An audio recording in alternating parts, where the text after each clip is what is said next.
tried to change some things up. They had a lot of guys that had already been there, but now he's got a whole new crew, and they're getting after it pretty well. And getting after it on the road. They have 6 road wins already to date. We're not even out of January yet. Chris Howell with the opening possession for UC San Diego, coming off the win over UC Santa Barbara, and he's got an assist as he gets it inside to the 3rd leading scorer in the Big West in an Aniwa Tate-Jones. Great pass by Chris Howell, and a good job to hang on to that ball by Aniwa Tate-Jones. Outside, but he still is a volume 3-point shooter.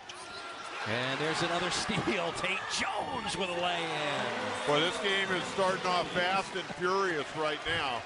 I mean, I think the benches could play a big part in who wins this game tonight. These teams are both getting up and down the court. And a chance at another steal. They've got a 3rd steal. That's the 219th steal of the season. Shot clock is under 10. Tate-Jones is going to drive into the double team and pick up a blocking foul in the act of shooting. And here's what he does better than anybody else, not only in the Big West, but in the nation.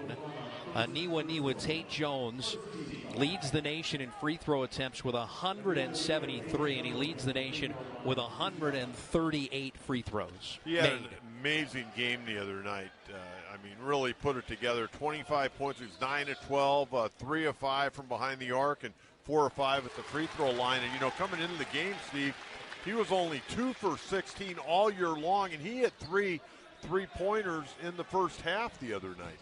When he came into this game, that first bucket that he made early to get Tritons out to a 2-0 lead gave him career points 1,899 and 1,900 for Aniwa Tate-Jones between Hawaii Hilo, where he was a 3-time All-Pac-West player, and in his 2nd year here. Remember, he was newcomer of the year last year in the Big West. He has really put together a fine college career. He's got to be a first-teamer this year. The 2nd consecutive year. Tate-Jones guarded by Adams. Out to Howell. Launches the 3 and makes it. Again with 1 to go on the shot. Advantage. Now up 4. Tate-Jones guarded by P.J. Fuller. He knocked Fuller down and then turns and puts it off the glass. A little bit of a flop maybe for Fuller? Yeah, I think so. 2 years ago, they'd have probably blown a whistle and given him the old flop call, but that time they let it go. K-Pitch got a piece of that, a tie-up. We're going to have a jump ball possession arrow staying with the Matadors. Our crew for this one, Mark Fulton, Wilson Holland, Randall Anders. Yeah. 8 points for Tate-Jones to lead all scorers. The guy gets 4 boards a game. The guy averaging 3.5 threes per game and leads the Big West. He's already at 3. Here's Tate-Jones with a reverse in the left hand. Down she goes. That's just great patience, knowing where your defender is, in that case, defenders, and then using your offhand, the left hand, to lay it in. Well, that two-headed monster of Magai and Tate-Jones as Maximo's got another block. Yeah, Maximo's playing really well right now. Here's Howell on the run out. Bounce pass to Tate-Jones and count it. He's fouled by Martindale. Chance at a 3-point advantage. So much for getting smacked in the head, huh? Yeah, once again, Tate-Jones running the baseline, always moving. I mean, he's a defender's nightmare because he's always running around. Really wears down his defender, frustrates his defender. He's got good moves inside. He's great along the baseline. Every once in a while, he'll go out, shoot the long-range shot. But that's really not his game as a three-pointer. More of a mid-range guy, but he's a slicer and dicer to the bucket and always got a smile on his face. Trying to finish up a 3-point play.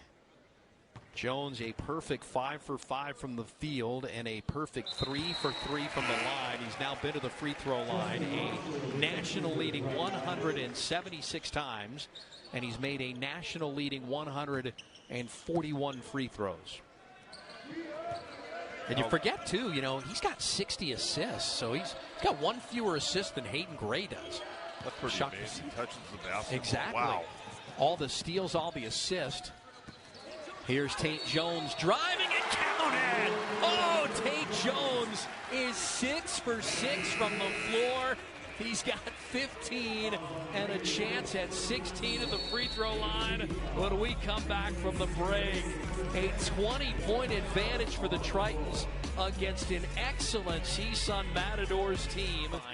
UC San Diego game for ESPNU, and we were talking about that a lot on the broadcast. It was apparent that, if UC San Diego sneaks in and Irvine, could get an at-large, I think it would work that way, the way the net has gone and all the road wins so far. Tate-Jones, and Tate-Jones is 7 for 7 from the field. Well, he faked out 2 players on that, and again, he was patient down in the low post. He felt the pressure, worked it, and then decided what he was going to do. He's very patient, very confident offensive player. Maguy has a steal. He didn't have to put in much effort to get one. Here's Tate-Jones, and he's going to get fouled, and he's going to do what he does best, and that's get a chance to go to the free throw line here. Yeah, from what we've seen here, they have nobody that can stop him right now, the way he's running around. And again, that's the big thing, Steve. I mean, you call basketball all over the country. You're calling the amateurs. You're calling the pros. This guy wears you down because he's constant in movement. I mean, he's in incredible condition. He is a senior. This is his last year of eligibility. He has not missed a shot, whether it's been from the field or at the free throw line. 7 for 7 from the field, 5 for 5 from the free throw line. He's got 19 points, right at his average, which is the third best in the Big West. They put monitors on guys now to how much their workload is. And when certain guys get to a certain point, they take them out of practice, or you got to go sit down for a little bit. This guy, his monitor never really goes all that high because he's in such great shape. The lead is 22, biggest of the night. Tate-Jones has 20 in just 13 minutes of work. Up over 1,900 career points. Spin move, Adams, and Adams with a bucket. They are now 2 of their last 11 from the floor. That'll help the field goal percentage get up to 28%. They're tops in the conference, though, as we mentioned it, 47.4%. And that's gone up this year. 4th largest win-loss turnaround in the NCAA for the 23-24 season. So he's done some good things. And here's Jones, 8 for 8. And there are 2 guys on him, and he's still finding a way to get it done. 22 points for Aniwa Tate-Jones, and the lead is 22 at 40-18. They don't have an answer for him. No, right they now. don't. They really at all. don't. I mean, he's getting so deep, and he's so cagey around the basket. Newman's been a winner as a college coach and even as a college player. Tate-Jones, and a foul will be called, and a chance now to go a perfect 8 for 8 from the field and a perfect 8 for 8 from the free throw line. 10 team fouls and the double bonus now. Beard with his first. Oh, by the way, Ivan Carter from the San Union Tribune wrote a great article earlier in the week on Chris Howell. He had another dynamite article that's really worth reading for you fans out there on Aniwa Tate-Jones. Really, really good article, and really tells you a lot about the young guy.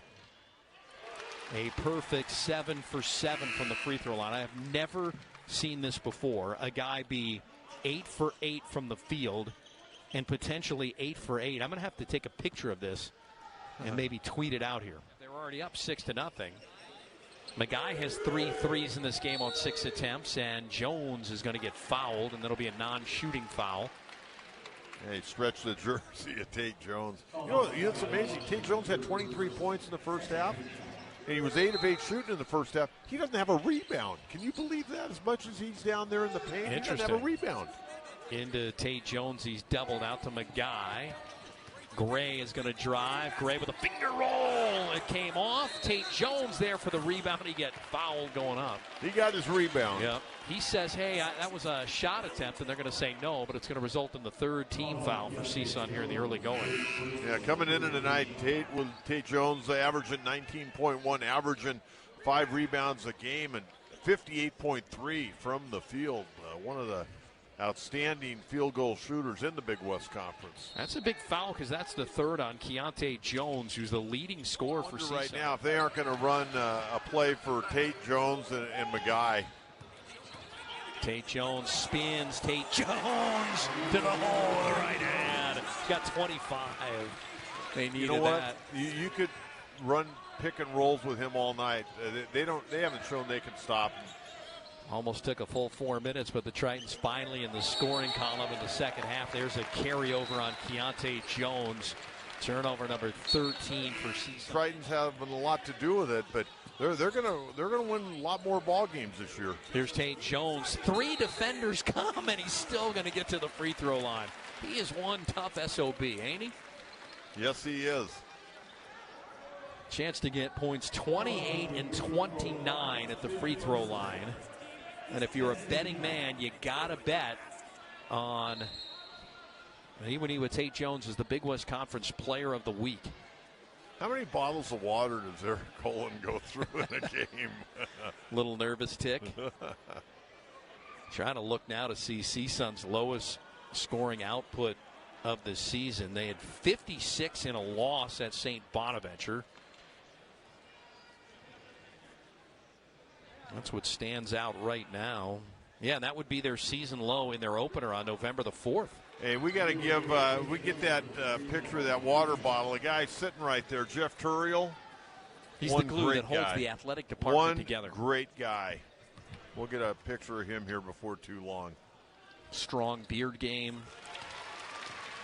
Tate-Jones is 28. Right there. There he is. Right there. That guy is outstanding at what he does. Did it at the WCC. Doing it now. We're fortunate to have Jeff with us. Also does women's soccer here.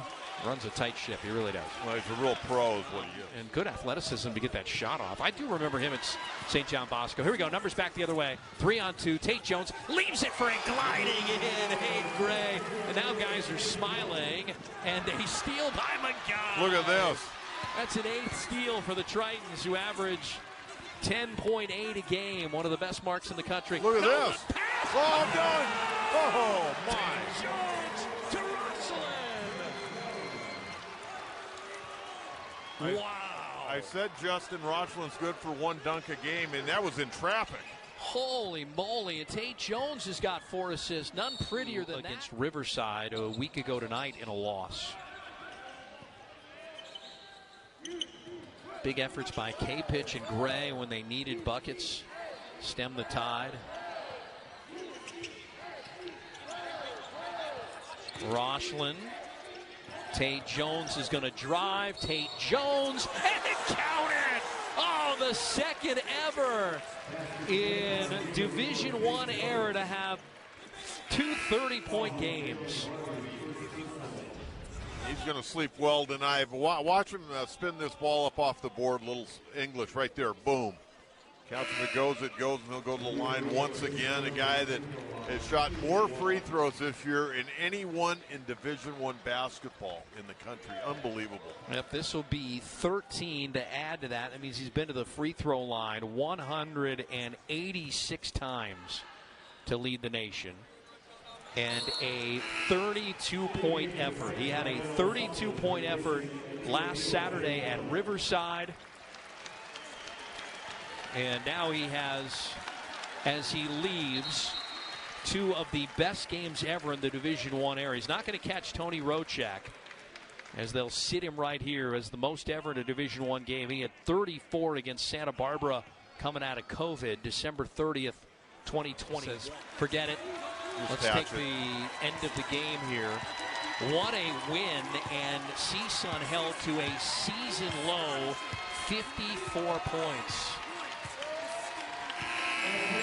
What a victory the Tritons are. And again, another nice night. I mean, he just lives at the free throw line. He has a knack of getting people, making them follow. I don't know how to even describe it, but it's just what he does. Yeah, I mean, he's just really impressive. Like, he's playing great basketball. He's relentless. You know, he's always in attack mode, plays with a lot of physicality, plays with a lot of toughness. He's smart. He can pass. He can, he understands matchups and where to create advantages. So, yeah, I thought he was fantastic tonight. He was fantastic all week. And, he drew a bunch of fouls. He was efficient when he was finishing. I thought he got fouled a couple times on the 2, a couple he missed. I thought he got hit in the head on one. That part happens. But, he could have even, had a more efficient night. But, 32 points on 14 shots is pretty great. I think he drew 13 fouls in the game. He was pretty special tonight.